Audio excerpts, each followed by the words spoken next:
1편 1절부터 6절까지의 말씀입니다. 같이 한번 새해 첫 주 첫 시간 예배 드리는 말씀 함께 합독을 하겠습니다. 1절입니다. 시작. 복 있는 사람은 악인의 꾀를 따르지 아니하며 죄인들의 길에 서지 아니하며 오만한 자들의 자리에 앉지 아니하고 오직 여호와의 율법을 즐거워하여 그의 율법을 주야로 묵상하는도다. 그는 시냇가에 심은 나무가 철을 따라 열매를 맺으며 그 잎사귀가 마르지 아니함 같으니 그가 하는 모든 일이 다 형통하리로다. 악인들은 그렇지 않으며 오직 바람에 나는 겨와 같도다. 그러므로 악인들은 심판을 견디지 못하며 죄인들이 의인의 모험에 들지 못하리로다. 무릇 의인들은 께서 인정하시나 악인들의 길은 망하리로다. 아멘. 새해도 여러분의 가정에 하나님의 귀하신 섭리와 여러분과 약속하신 말씀들이 임하는 복된 한 해가 되시기를 주님의 이름으로 축원합니다. 옆 사람과 같이 한번 인사하겠습니다. 만나 뵙게 돼서 반갑습니다. 인사합니다. 다시요, 강건함의 복을 받아 누리시기 바랍니다. 라고 인사합니다. 네. 어색하면 안 돼요. 아주 친밀하셔야 돼요. 자, 본문 말씀을 조금 더 설명을 하고 말씀을 좀 나누겠습니다. 본문 시편 1편 1절에 보면 복 있는 사람은 그랬어요. 반대로 말하면 복이 없는 사람도 있다는 말이겠죠. 이 복 있는 사람은 그 첫 번째 생각, 악인들의 꾀를 따르지 않는다. 제가 살아보니까요, 의외로 악한 사람들이 많더라고요. 나도 모르게 그분의 꾀임에 넘어가서 인생이 망가지는 분들을 본 경험이 있어요. 돈을 많이 벌려고 하는 사람들은 돈을 따라당기다가 이들의 꾀임에 빠져서 몽땅 잃어버리는 경우를 봤어요. 퇴임하는 분들하고 이야기를 나누거든요. 연금 타시면 그대로 쓰지 마시고 저축해 놓으세요. 근데 어디선가는 알고는요, 무수한 사람들이 찾아오기도 하고 투자라고 구원해요. 그런데 공통적인 것은 그때 이 꾀임에 빠지면 하나도 건질 것이 없더라 하는 거예요. 두 번째 보니까요, 죄인들의 길에 서지 않는다 그랬어요. 생각을 바르게 하고 행동을 바르게 하라 그 말이에요. 그리고 세 번째 보니까 몸가짐. 오만한 자들의 자리에 앉지 않는다. 스스로 판단할 능력이 있는 거예요. 이렇게 1절에서는 복 있는 사람들은 악인들의 꾀, 이 생각이 건전한 생각을 한다는 것이고요.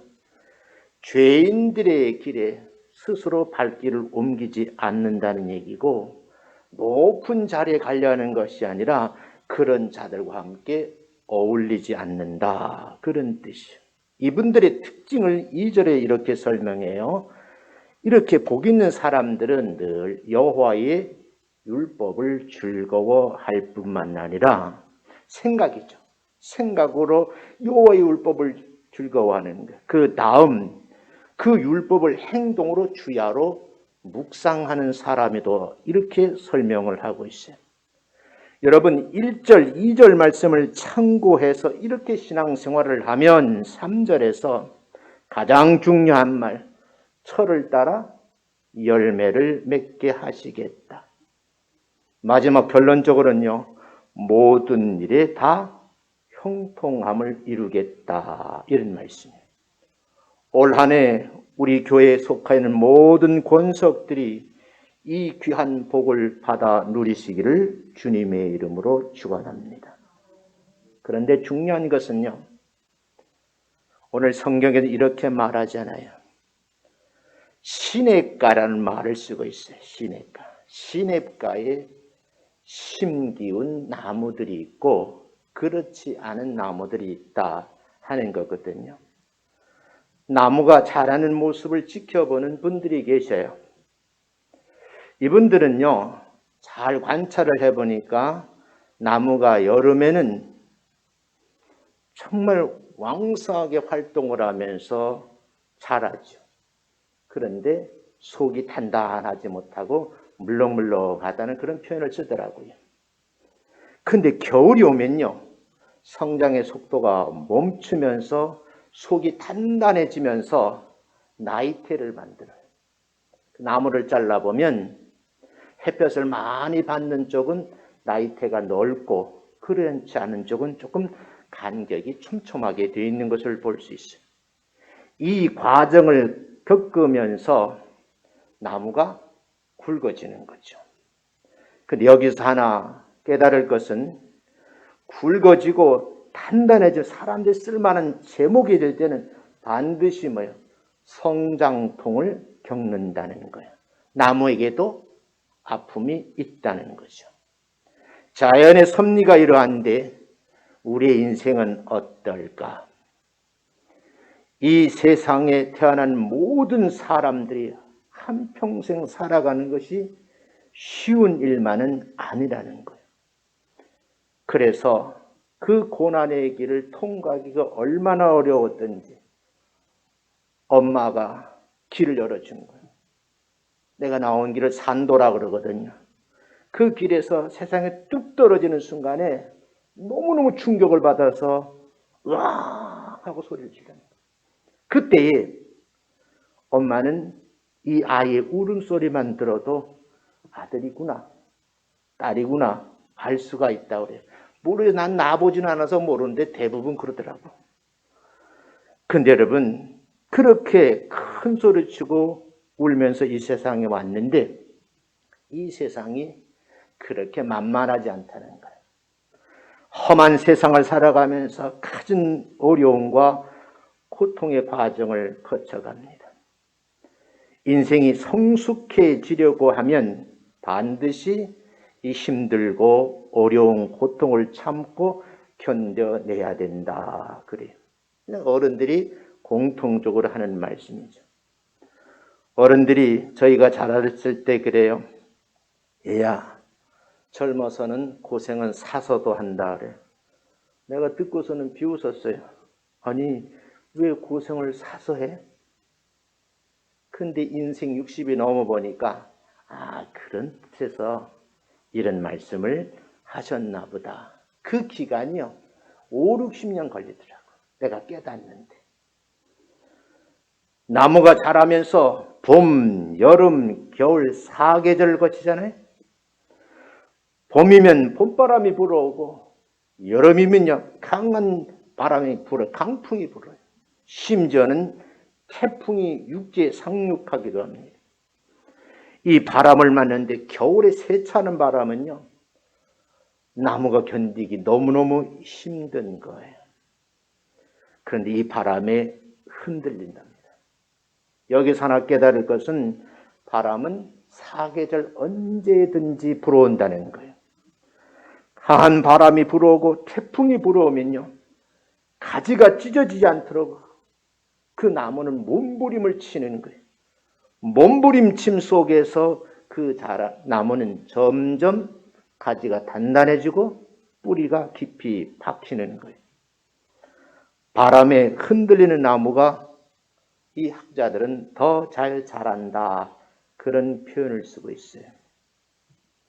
가끔 가다가 야채 장사에게 야채를 사서 먹어보면 똑같은 봄에 나는 냉인데 어떤 것은 고유의 향기를 쫙 품으면서 한 입 딱 떠놓으면 이야 이게 고향 맛이구나 이런 느낌이 있는데 어떤 건 보기는 참 좀 넣어서 양념을 많이 했는데도 불구하고 입안에 넣으면 향기가 없는 나물이 있어요. 왜 그럴까? 딱 한 가지입니다. 자연의 해풍을 맞지 않기 때문에. 모세는 거친 비바람을 만나면서 나름대로 그 과정을 잘 견딘 나물이 더 맛있더라, 그런 얘기예요. 인생도 마찬가지입니다. 한평생을 살면서 굳은 일, 험한 일들을 많이 겪으셨어요. 그러면서 인생이 다듬어지는 거예요. 젊은이는 그러거든요. 그러니 원치 않는다는 거예요. 그 젊은이가 그렇게 말하든 안 하든 간에 상관없이 그 누구든지 이 과정을 반드시 거치게 돼 있더라는 거죠. 바람의 힘으로 나뭇잎이 떨어져 나가는 것처럼 겨울이 오면요, 가지고 있던 품꾼 모든 것을 다 버려야 하는 계절이 와요. 그 말씀 무슨 말씀인가 하면 깨달으면 버리는 것도 경험을 해야 된다는 것. 가지고만 있으면 문제가 많다는 거거든요. 어떤 친구 목사님이 이 목사님 왜요? 그러니까 그 배 좀 들이밀어야 되겠어. 내가 어떻게 하는데? 그러니까 하는 말이 함초를 먹으라는 거야. 그 함초가 뭐요? 그러니까 그게 바닷가에 나오는 바다풀이래요. 그 짠물 속에서 생명을 아주 애를 썼다는 거지. 근데 그 함초 속에 약효가 있는데 배에 있는 모든 배설물을 쫙 이렇게 바깥으로 내보는데 효과가 있다는데 말로만 그러고 사주지는 않더라고. 기대를 해요. 오늘은 참 제가 기분이 좋아요.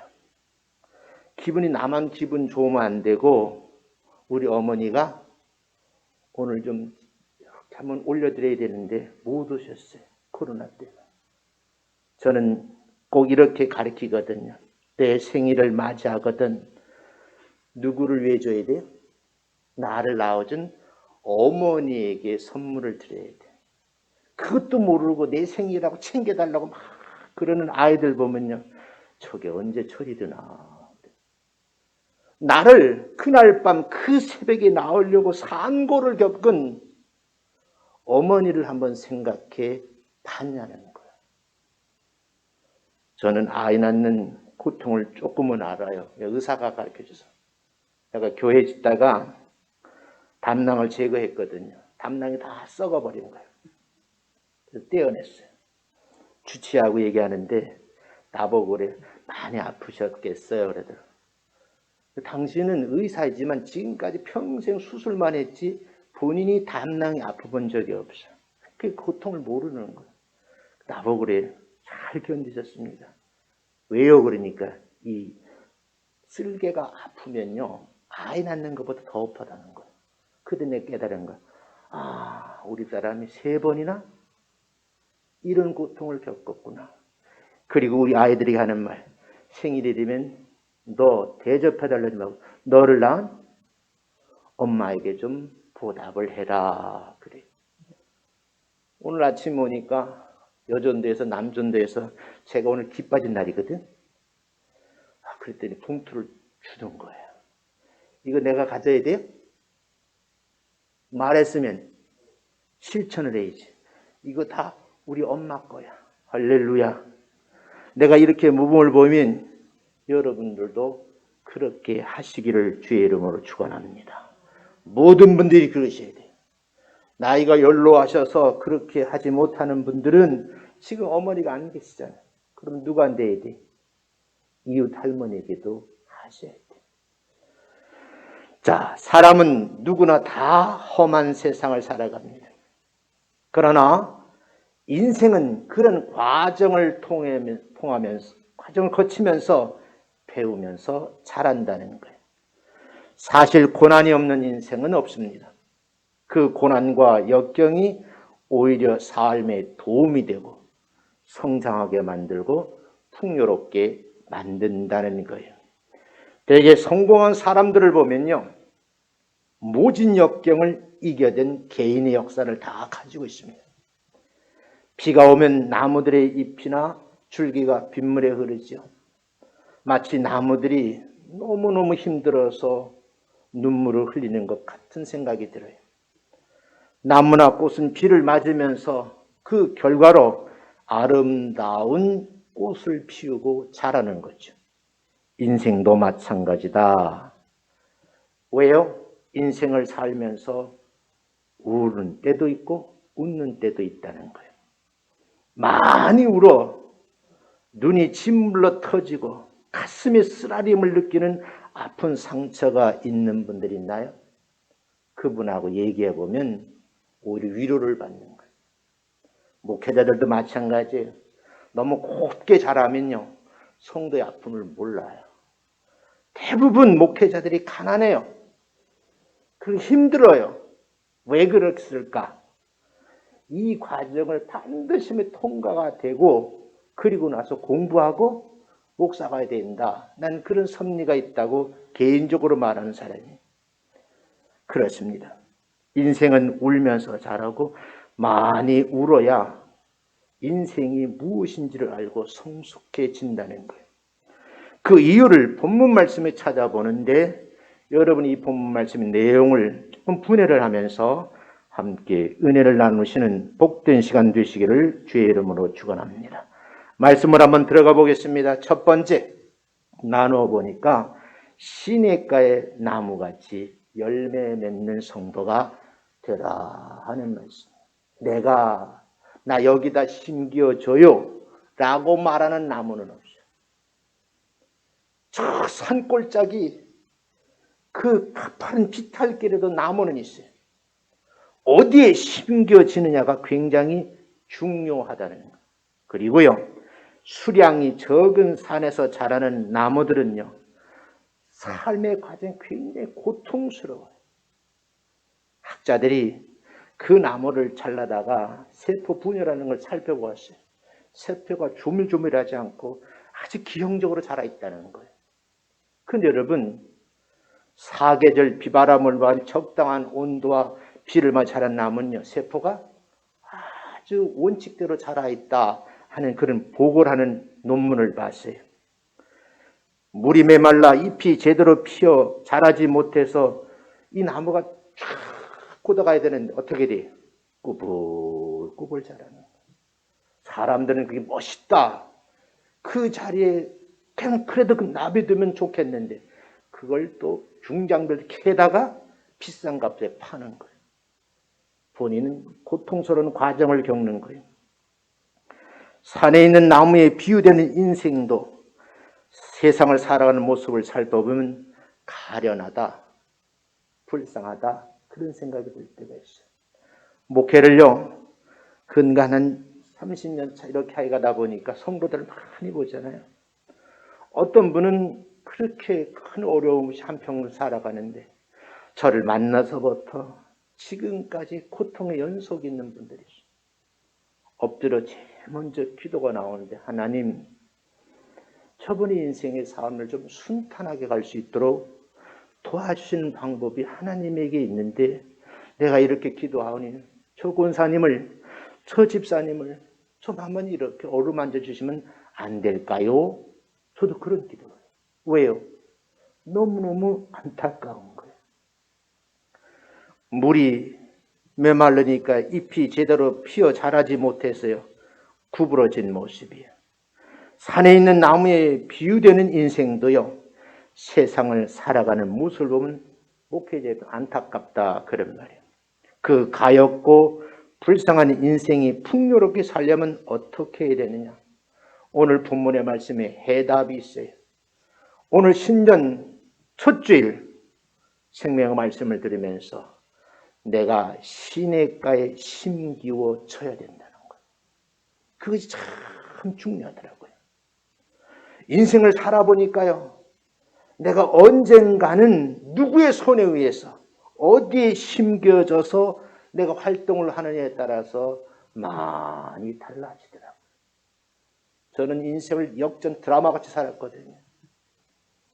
목사가 되는 과정도 그렇고 내가 바깥 일하면서 지금까지 많은 경우 저 밑바닥서부터 시작해가지고 지금 도장 찍는 자리까지 가 있잖아요. 많은 것을 보았어요. 우리 모두가 새해는 하나님의 은혜로 시냇가에 심기워진 나무처럼 올 한 해 순항하시는 여러분 되시기를 주님의 이름으로 축원합니다. 어떻게 해야 할 것인가? 그 본문 말씀에 이렇게 정리를 할 수 있어요. 행복과 불행의 시작은 환경의 영향을 받는다는 거예요. 행복해지려면 내가 어디에 심겨져야 돼요? 시냇가에 심기어진 나무처럼 택함을 받아야 된다는 거예요. 우리가 모두가 시냇가에 심은 나무처럼 되기 위해서는 어떻게 해야 될까? 중요한 것은 심기어진 자리가 중요한 거예요. 시냇가에 심은 나무는요, 뿌리를 쫙 내리면요, 그 시냇가 물을 모두 다 빨아들일 수 있는, 자양분을 빨아들일 수가 있어요. 근저 산꼭대기에 피탈길에 있는 나무는요, 아무리 뿌리를 뻗고 뻗어도요, 돌짝 빠지고, 그냥 엉성하고 영양가치가 그냥 하늘만 쳐다보면 비 내릴 때만 기다리는 거예요. 실제 인생의 삶이 그렇더라고, 제 경험에 의하면. 성경은 이렇게 말하지요. 올 한 해 특별한 결정을 하셔야 되는데 성령님의 도우심으로 여러분 택함받은 성도로서 시냇가에 심기어지는 그런 복된 한 해가 되시기를 주님의 이름으로 축원합니다. 그렇게 되면 오늘 본문 3절 같이 한번 읽어보겠어요. PPT 한번 띄워보세요. 자, 읽습니다. 시작. 그는 시냇가에 심은 나무가 철을 따라 열매를 맺으며. 시냇가에 심겨진 나무라야 철을 따라 열매를 주인이 볼 수 있다. 그런 말이죠. 얘는요, 나무의 심겨진 위치를 말하는 거예요. 나무는요, 나의 의지와 상관없이 사막에 심겨질 수도 있고, 메마른 산빛 아래 심겨질 수도 있고, 시냇가에 아주 가장 좋은 자리에 심겨질 수도 있어요.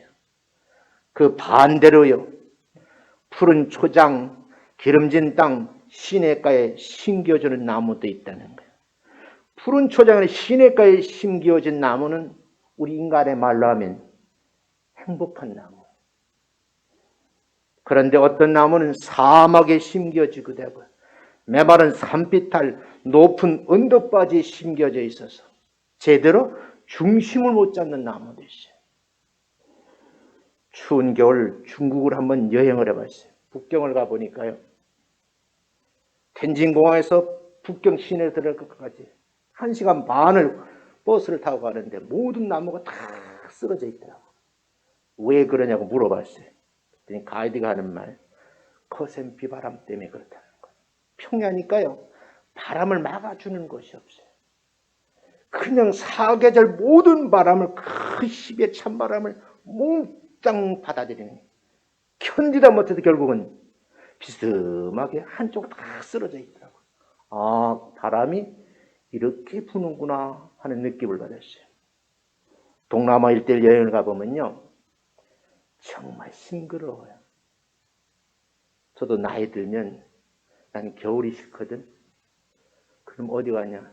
동남아가 살 거예요. 제가 없어지면 선교 갔는데 따뜻한 나라로 간 거예요. 그리고 언제 들어오느냐? 4월이나 5월 꽃 피는 시름 다시 들어올 거예요. 겨울엔 날 못 볼 거예요. 왜요? 그만큼 추위가 싫어요. 그 추위가 사람을 견디기 힘들게 만드는 거죠. 성도는 어디에 심겨져야 되는가? 성도의 삶이 어디를 중심으로 살아야 되는가? 오늘 본문 말씀해 보면 시냇가에 심겨진다. 왜요라고 물으면 생명수 샘물이 흐르는 곳입니다. 교회적으로 말하면 하나님의 품인 교회 안에 심겨져야 된다, 그 말이에요.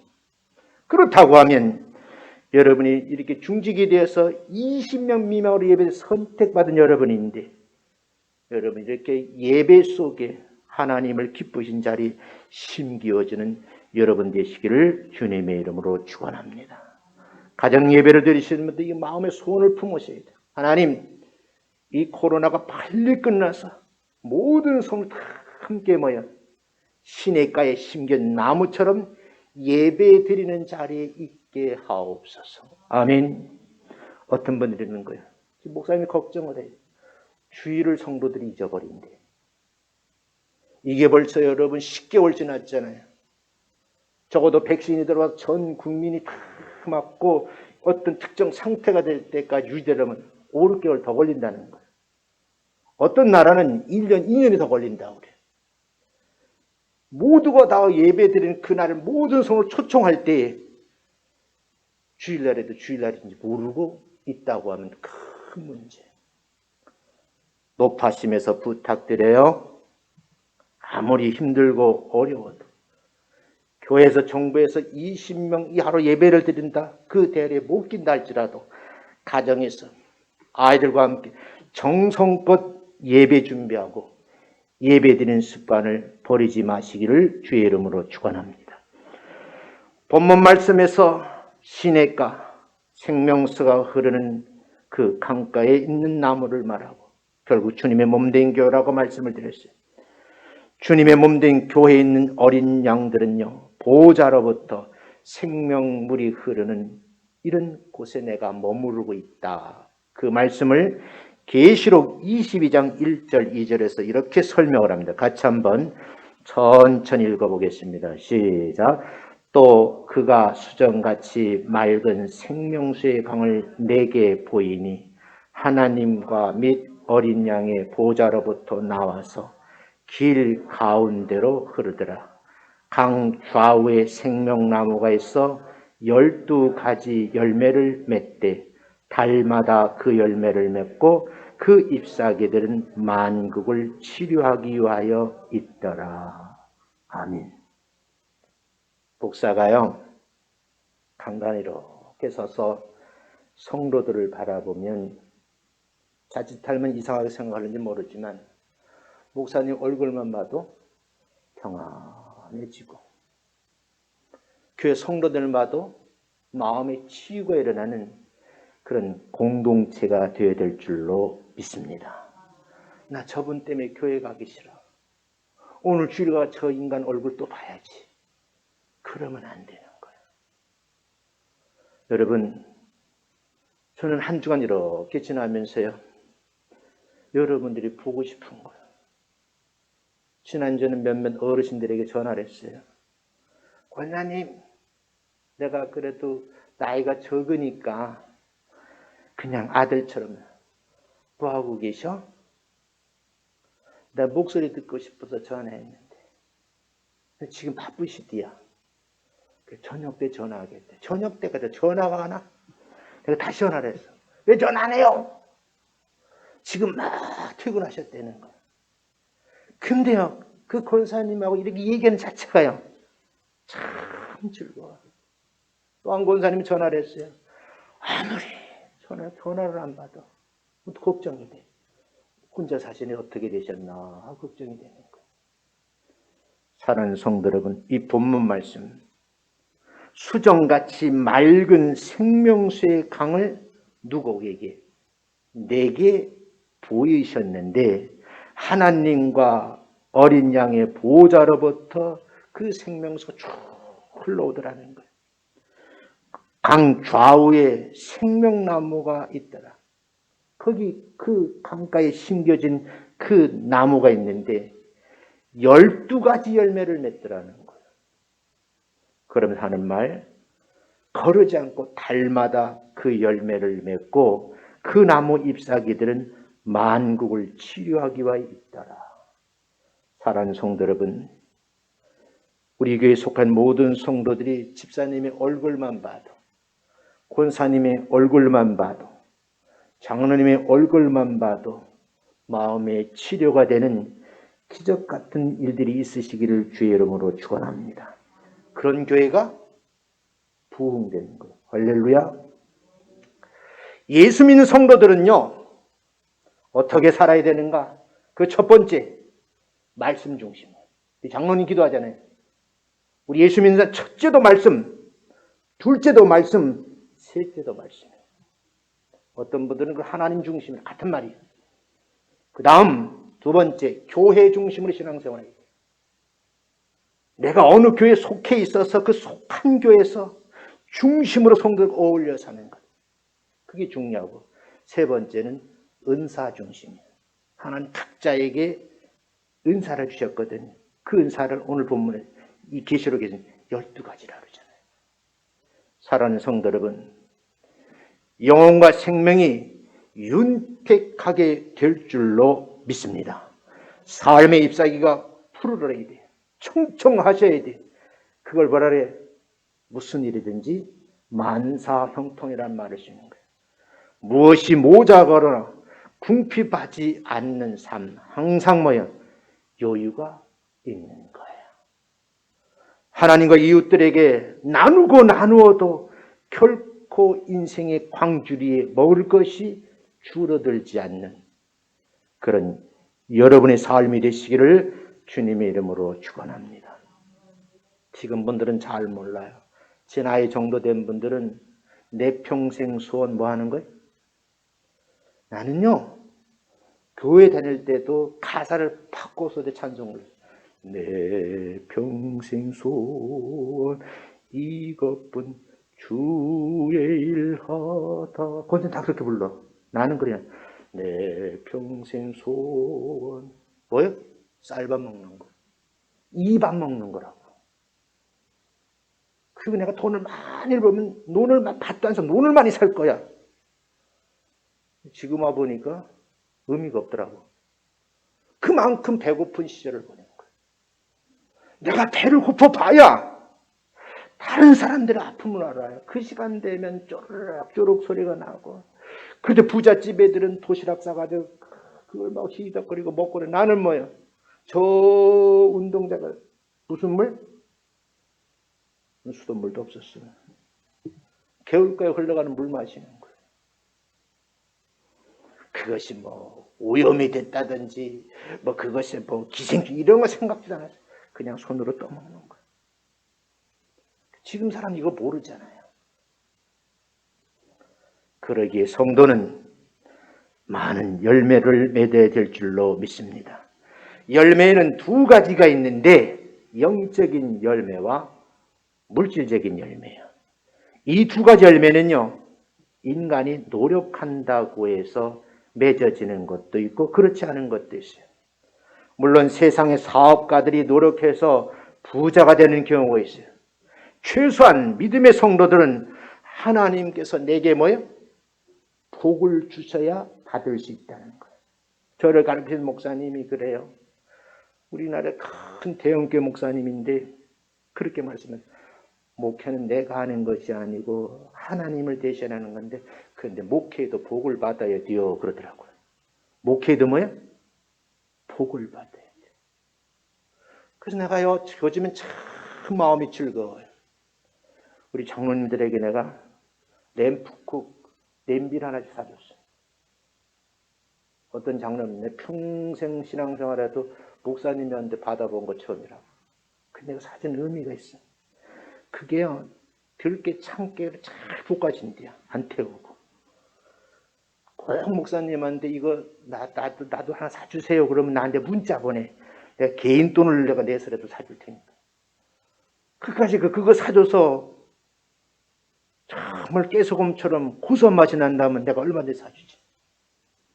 중요한 것은요, 말씀을 먹으면서 달다, 오면 말씀이다 라고 먹고 마시는 여러분 되시기를 주님의 이름으로 축원합니다.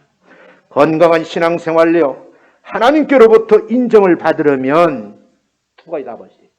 영적으로나 물질적으로 수많은 열매를 거둘 수 있는 여러분 되시기를 주의 이름으로 축원합니다. 시냇가를 상징하는 교회에서 영육의 복을 받아 누리시는 복된 성도님들 되시기를 주님의 이름으로 축원합니다. 두 번째, 이왕이면 말씀을 들을 때 즐겁게 들으라는 거예요. 강단에서 이렇게 내려다보면요, 정말 사모하는 것이 느껴져요. 어떤 분들은요, 목사님의 말씀이 저렇게 은혜롭구나 하면서 고개를 끄덕끄덕하면서 얼굴이 환해지는 분이, 어떤 푹 숙이고, 그 말씀 나도 하겠다, 야. 네, 그래서 속으로 그러지. 네가 한번 해봐. 놀러서 한번 해보시오. 아니, 한 번은 잘하지. 1년 365일 설교하는 거 쉬울까? 나 요새 참 편해. 허 목사님 계셔가지고 나누니까 그렇게 좋더라고. 시냇가에 있는 나무와 같은 성도가 되기 위해서는 하나님의 말씀을 잘 들어야 된다는 거예요. 성도가 살면서 즐기는 것들이 여러 가지가 있을 수 있어요. 먹고 마시는 것 즐기는 분들이 있죠. 그런가 하면요, 먹어도 배부르지 않은 것을 마음껏 먹으면서 만족함을 느껴요. 그러면서 저보고하는 말이, 이야, 하면서 한 대 탁 피우더니 무슨 구름까지 둥글둥글 만들어 막 날려버리더라고. 나보고 해보라는 거예요. 내가 속으로 저는 폐암 걸려 죽으려고 나보고 그러면. 그런 분도 있어요. 고급 과자를 즐기는 분들도 있더라고요. 무엇을 즐기든 간에 그분의 기호식품인데 반드시 나쁘다고는 할 수는 없어요. 그러나 성도들은 자신이 즐기는 것을 잘 살펴보아야 돼요. 과연 자신을 행복하게 하려면 어떻게 해야 될까? 시냇가에 심겨진 나무와 같은 성도가 되기 위해서는 어떻게 해야 되는가? 본문에서 시인이 노래를 들어보면 알 수가 있어요. 2절에 이렇게 되어 있어요. 한번 읽어보겠습니다. 시작. 오직 여호와의 율법을 즐거워하여 그의 율법을 주야로 묵상하는 자다. 말씀이 내 사고의 틀속에 들어있는 거예요. 항상 그 말씀이 생각나는 거예요. 아, 나는 여호와의 말씀을 생각하고 늘 즐거운 거예요. 그런데 다시 그 말씀을 내어놓고 읽어보면서 묵상할 때 새로운 은혜를 느끼는 거죠. 하나님의 말씀을 즐겁게 듣는 여러분 되시기를 주님의 이름으로 축원합니다. 하루에 3번 식사하듯이 하나님의 말씀을 날마다 읽어야 될 줄로 믿습니다. 저희 집사람이 전수한데 시집와가지고 고생 참 많이 했어요. 너무너무 어려운 살림을 살았는데 그 할아버지 한 분이 살고 계시는데 그분 집에 가서 제가 얹혀 살았어요. 어느 날 할머니가 중풍병에 걸려서 기동을 못하셔. 우리 할머니 도와주면 방세 안 받는다는 거야. 기회가 왔어. 그 사람이 그 할머니의 오줌통을 다 받아냈어요. 그리고 어느 날 저를 불러가지고 그분은 나보고 이생원 네 그러니까 너무너무 착한 분들 만났는데 내가 이 집을 너에게 줄게 그러더라고. 그때 내가 얼른 그걸 문서를 받아야 되는 건데 그때마다 신앙 양심이 투철해가지고 아이 이건 뭐 어르신 건데 뭐 절 주냐고. 그분하고 같이 살면서 교회를 인도했어요. 그래서 이분이 어떤 분인가 하면 공부를 많이 했었는데 용산고등학교 교장 선생님을 하셨던 분이에요. 학식이 많으신 분이에요. 아들들도 아주 훌륭하시더라고. 근데 문제는 뭐야? 안 모시는 거야, 자녀들이. 그래서 저희 내외가 이렇게 함께 도와주는데 교회를 가셨어요. 명성교회 예배가 4부까지 드리잖아요. 예배를 딱 갔다 오시더니 이생원, 야, 내가 진짜 예수 믿었으면 나 선생 안 하고 목사하는 건데. 그러더니 이 할아버지가 예수 믿는 재미를 느낀 거예요. 그때부터 2부 예배도 앉고 3부 예배도 앉고 4부 예배도 앉아. 근데 문제는 뭐냐? 목사님이 1부에서 4부까지 설교를 하시거든. 그러면 예배 때만 설교를 다르게 할까? 똑같은 동안 똑같이 하지. 그래도 그 말씀이 마음에 와닿는다는 거. 나중에는 성경에 질문하는데 내가 오히려 무식하더라고. 그만큼 열심히 믿더라고. 이야, 늦게 예수 믿었는데 그렇게 열심히 믿는 분 봤어요. 얼마나 예수를 잘 믿었는지. 나이가 많으신 집사님인데 우리 김상환 목사님이 그러시더라고요. 우리 주상훈 할아버지는 지금 은퇴할 나이인데 그 집사는 해야 될 거 아니요? 명예 집사. 무슨 집사? 여러분, 은혜 받으면 그런 거예요. 사랑하는 성도 여러분, 육의 일용할 양식으로 밥만 먹으면 안 돼요. 영혼의 양식은 하나님의 말씀을 읽고 묵상을 해야 되지요. 하나님의 말씀을 날마다 먹고 묵상해야 복이 있는 나무, 시냇가에 심겨진 나무처럼 그렇게 자랄 수 있다는 거예요. 나무도 자라는 과정에 위기가 올 수 있어요. 시도 때도 없이 바람이 불어오고요.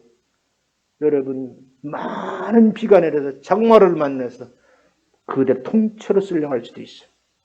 다시 말씀드리면 순풍만 있다면 얼마나 좋겠어요. 거칠고 험한 비바람이 불어올 때 견딜 수 있는 여러분 되시기를 주님 이름으로 축원합니다. 자연도 중요하지만요, 병충해 가요. 이게 들끓어서 나무를 못 살게 굴어요. 그러니까 누군가가 맹독성 농약을 살포해버리는 거예요. 온몸이 농약에 중독이 되는 거예요. 거의 죽게 되다가 겨우 살아서 사는 말. 하나님, 내가 심겨진 신에게 심겨졌는데 나와 상관 많은 병충해 물려 나를 못 살게 하는데 사람들이 더 못 살게 굴어요. 그때 뭐라 그럴까? 살려주세요. 험한 세상에 역경의 바람 불어닥친다는 거예요. 걷잡을 수 없을 정도로 고난이 연속적으로 일어나는 경우가 있어요. 건강하지만 갑자기 몸에 병이 생기는 거예요. 저 집사람이 밤에 잠을 못 자고 끙끙대더라고요. 왜 그래? 그랬더니 여보, 잠을 못 자겠다는 거예요. 자기 친구 남편이 있는데 나 지금 샤워실에 들어가서 할 테니까 등 좀 밀어달라 그래요. 알았어. 그리고는 기다리는 거예요. 등 밀어달랄 때 기다리는 거예요. 하도 안 나오길래 들어가 보니까 이미 숨이 멎은 거예요. 그 짧은 시간에. 아들, 딸 다 있다가 거실에 있다가 119 전화가 딱 119 되었는데 긴급히 심폐호흡수술 했는데 그 소방대원이 뭐랄까? 끝났다는 거예요. 지금 광매 성례병원에 있어요. 또 모르는 거예요. 순간순간 영적인 말씀으로 가득 채우시기를 주의 이름으로 거느리시기를 주님의 이름으로 축원합니다. 사탄은 영적인 양식을 먹지 않는 사람을 노리는 거예요. 올 한 해를 삶을 시작한 신년 첫 주일 설교를 통해서 정말 마음속으로 진심으로 부탁드려요. 하나님의 말씀으로 악인의 꾀를 쫓지 않고 죄인의 길에 서지 않는 성도가 되시기를 주님의 이름으로 축원합니다. 세 번째, 시냇가의 나무처럼 형통하는 성도가 되시기를 주의 이름으로 축원합니다. 새해는 악인의 꾀를 쫓지 않을 뿐만 아니라 하나님께서 나에게 주신 복을 받아 누리셔야죠. 죄인의 길에 서지 마시기 바라요. 오만한 자리도 앉지 않는 연습이 필요해요. 주의 종이 엎드려 기도할 때마다 하나님께서 내리시는 복을 받아 누리는 성도가 되시기를 주님의 이름으로 축원하고요. 올 한 해 많은 열매를 거두게 될 줄로 믿습니다. 그러기 위해서 성도들은 생각을 하는데 바른 생각하셔야 되는데 그게 의인의 생각이에요. 하나님께서 내리시는 복을 받고자 하는 성도는 하나님을 잘 섬기는 의인의 길에 서야 될 줄로 믿습니다.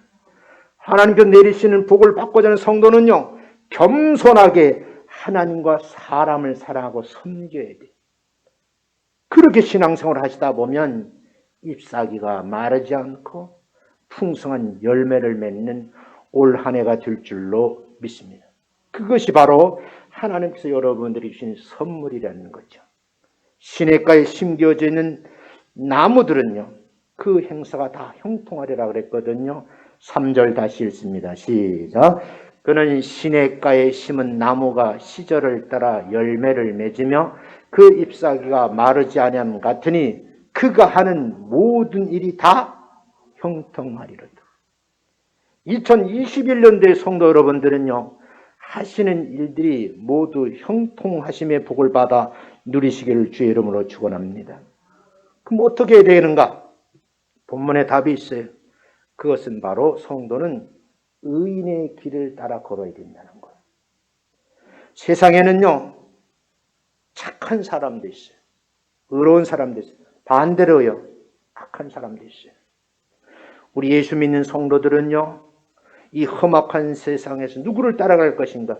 의인들과 함께 어울리셔야 돼요. 그래야 여러분이 칭찬받을 수 있고 전도도 할 수 있다는 거예요. 너무 세상 돌아가는 것을 보고 거품을 붓고 악을 쓰는 말을 하면 안 돼요. 우리가 예수 믿는 궁극적인 목적은 뭐예요? 천국 가는 거예요.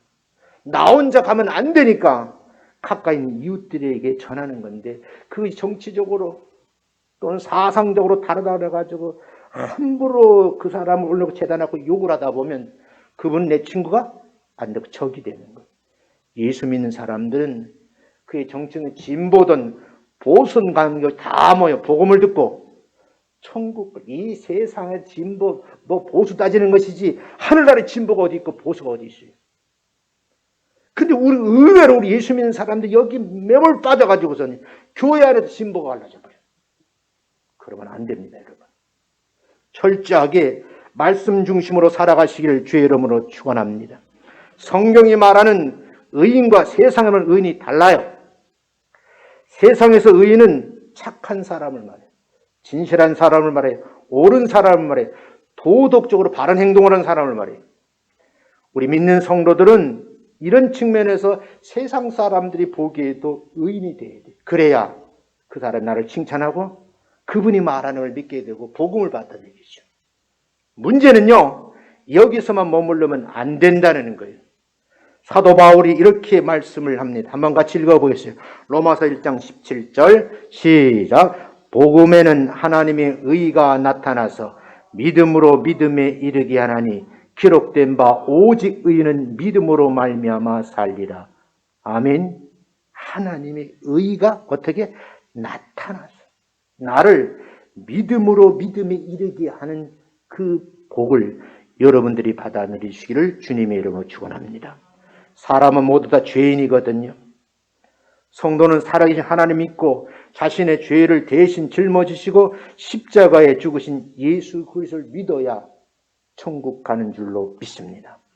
예수 믿는 성도들은요, 하나님께서 예수 믿기 때문에 의롭다는 거예요. 세상 사람 착하다, 진실하다, 그게 의인인데 교회에서 의인이라는 말하는 건 예수 믿는 사람을 말하는 거예요. 여러분과 저를 말하는 거예요. 근데 이렇게 의인의 칭함을 받는 사람 세상 사람들을 보기 악해요. 칭찬 한마디 못 들어요. 이까에 오르내기를 참 못된 분이라. 그건 복음이 전해지라는 거예요. 성경은 말하죠. 이신칭이 오늘 읽은 말씀이잖아요. 믿음으로 의롭다고 부르심을 받은 거예요. 성경에서 말하는 의인은요, 믿음으로 의로워진 성도를 말하는데 이런 사람들의 행실을 보면 알 수 있어요. 첫 번째, 믿음으로 온 성도는 주의를 잘 지키세요. 공예배 잘 참석한단 말이에요. 두 번째, 하나님의 말씀을 실천하려고 몸부림치는 분이에요. 세 번째, 순간순간 기도해요. 그래서 눈 뜨고 기도하는 거 내가 가르쳐주잖아요. 등산 기도도 가르쳐주잖아요. 네 번째, 하나님께 구원받지 못한 사람에게 복음을 전하는, 나도 모르게 전할 수가, 저 사람은 그냥 놔두면 어디 가요? 지옥 가는데 내가 용기를 내서 그에게 복음을 전해야지. 암흑의 어르신, 예수 믿으면 참 좋은데 저에게 한번 가보실래요? 이 말 한마디가 어려워. 근데 내가 기도하다 보면 이 말이 저절로 나온다니까요. 다섯 번째는요, 하나님 비롯한 성도들과 함께 이웃을 사랑하는 공동체 생활을 해요. 여섯 번째, 주님께 헌신하고 주님의 몸된 교회를 섬길 줄 알고요. 일곱 번째, 수입의 10의 1을 신앙 양심으로 하는 정성껏 드리는 거예요. 최소한 제가 소개해드린 7가지를 잘 실천하면 2021년도에는 형통함의 복을 받아 누리게 될 줄로 믿습니다. 왜 믿는 사람들이 형통함의 복을 받아 누려야 하는가? 이 물음에 대해서 성도들은 사람들에게도 인정받아야 돼요. 성도는 세상에 인정받는 게 중요해요. 교인들 가운데 에이, 저 사람, 아이고 저 인간이 진짜 교회 다녀요? 이 큰 문제 있는 거예요. 그런 소리 듣는다 할지라도 1년, 2년, 3년 다 되면 자꾸 뭐 해야 돼요? 다 떨어지는 거예요. 제가 말씀드렸잖아요.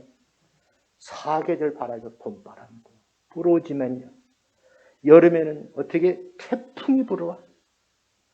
가을에 부는 바람은 스산해요. 겨울에 부는 바람은요 온몸을 해요. 근데 단단해진다니까요. 여러분, 사람들의 칭찬 듣고 인정을 받아야 하나님께 인정을 받을 수 있어요. 예전에는요, 우리가 목회를 배울 때는 목사님 오직 교회만이에요. 그 목사님은 오직 설교 말씀 전하고 신방하고 잠도 오지 못해 강단하고 자야 돼. 부부 생활은 아니야. 그러니까 어떤 사모님이 얼마나 마음에 고통이 컸는지 이부자란을 부르고 일로 올라왔더라는 거예요. 나도 당신하고 자고 싶다고. 그게 신앙생활 잘하는 게 아니에요. 가정을 잘 섬기는 목사님이 있어야 그 교회 성도가 가정을 그렇게 이끄는 거예요. 때로는 여러분, 제가 우리 사람에게 잘하지도 않지만 너무 잘한다고 시샘 안 했으면 참 좋겠어요. 네? 허 목사님이 사모님을 잘 받들면 나도 좀 저렇게 따라해야지 이래야 되지. 목사가 돼가지고 그럼 돼요? 그러면 안 돼요. 내가 오늘 아주 귀한 얘기하는 거예요. 6절 말씀 한번 읽어봅니다. 같이 한번 읽어봅니다. 시작. 무릇 의인들의 길은 여호와께서 인정하시나 악인의 길은, 의인의 길들은 어떻게 하나님 인정하시지만 악인들의 길은 망한다는 말을 쓰고 있잖아요. 시냇가에 심겨진 나무 같은 성도는 어떤 성도냐? 하나님의 성전의 기둥 같은 성도예요. 하나님의 성전의 기둥 같은 성도는요, 늘 이 교회를 다치고 있는 거예요. 시냇가에 심겨진 나무 같은 성도는요, 성전에 석가래 아세요? 이런 건축 시골 가면요, 석가래가 있잖아요. 집의 기둥보다 기둥이 더 많아요? 석가래가 더 많아? 그거 안 지어봤으니까 또 모르지. 석가래가 더 많아요. 석가래는요, 지붕을 만들어주잖아요. 석가래는 하다못해 성전에 땔감으로 쓸 수도 있어요. 차라리 성전의 땔감으로 모든 자신을 태워서 주님의 몸된 교회를 따뜻하게 할 수 있다고 하면 최고의 영광으로 아셔야 돼요. 적어도 한국교회가 부흥된 이런 석가래 같은 집사님들이 굉장히 많았어요. 지금은요, 찾아보기 힘들다고 그래요. 어디 교회만 있어? 좋은 교회만 있는 줄도 없습니다. 그렇게 또 인정을 믿으셔야 돼요. 차라리 성전의 땔감이라도 되었으면 좋겠다고 말할 수 있어야 된다는 거예요. 이렇게 오늘 본문 말씀을 정리하며 나가려고 합니다. 2021년 새해 첫 주일, 새해는 어떤 신앙생활을 원하십니까? 물어본다고 하면 새해는 복 많이 받는 성도가 되시기를 주의 이름으로 축원합니다. 그러려고 하면 악인의 꾀임에 빠지면 안 돼요. 죄인들의 길목에 함께하면 안 돼요. 오만한 자리에 앉지도 말으셔야 돼요. 우리 모두 새해는 시냇가에 심겨진 나무 같은 성도가 되시기를 주의 이름으로 축원합니다. 그렇게 된다고 하면 봄, 가을, 겨울, 사계절에 뭘 맺어요? 열매를 맺는다고 했잖아요. 시냇가에 심은 나무처럼 하나님 풍성한 형통함의 복을 받으셔서 풍성해야 돼요. 잎사귀가 마르지 않아야 된다는 거예요. 시냇가에 심은 나무처럼 되으셔서 여러분 오늘 말씀 그대로 형통함의 복이 여러분의 것이 되시기를 주님의 이름으로 축원합니다. 올 한 해 송구영신 예배 드릴 그날은 난 올 한 해는 마음의 부자로 살았어. 다른 말에 난 믿음의 부자로 살았어. 나는 사랑의 부자로 살았어. 나는 건강의 부를 누리며 살았어. 이렇게 한마디씩 할 수 있는, 결론을 맺을 수 있는 여러분 되시기를 주님의 이름으로 축원합니다. 하나님과 사람들에게 인정을 받아서 많은 사람들을 옳은 대로 인도하는 그 역할도 잘 감당해 내시기를 주님의 이름으로 축원합니다.